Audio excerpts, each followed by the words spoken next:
Throughout growing up, I placed a lot of value in how people spent their time outside of their working lives, that it's really important to remember who we are as human beings. Our universities are places where the world comes to think. As a civilization, we kind of need to rethink the way we're doing things. Science is so important, technology is very important, but we also critically need to understand why we have them. What is a good thing to do with those things?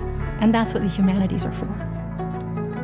As a civilization, we're going through a lot of growing pains right now. I think a really important part of that is rethinking what our goals are. It's clear that just making more money doesn't add up to a better quality of life. We had about 150 researchers to foster cross-disciplinary work on well-being. We're developing a new measure of happiness. I'm not aware of that ever happening where a philosopher worked on something like that.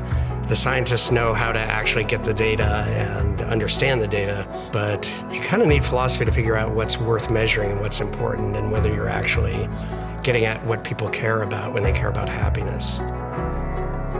The federal government since 1882 has deported more than 50 million people.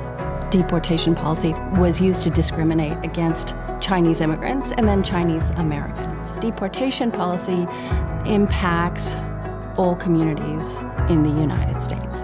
Looking at this early history helps us perhaps reflect on what deportation policy is doing today and how we can change it to make it operate better. It's stunningly important.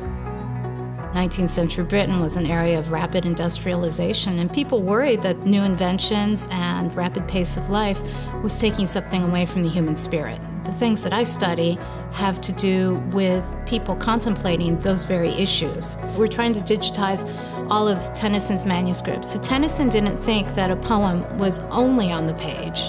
It was also to be said aloud.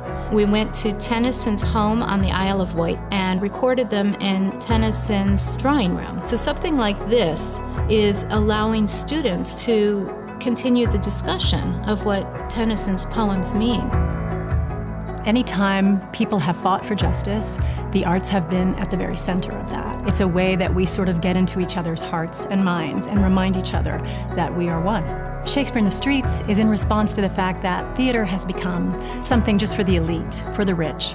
We want to create theater that's free and that is uniquely relevant to the communities that we're performing for.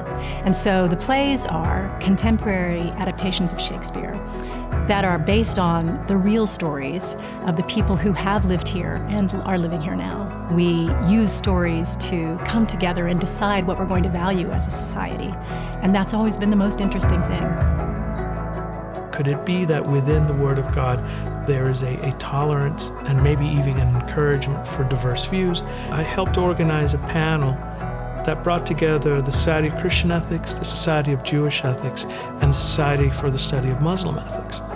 First time in the history of those three institutions. My research is an intentional engagement with that reality of a global culture. How do we resolve these differences and how do we live together as one community? The natural sciences and mathematics aren't going to provide that. It's the humanities.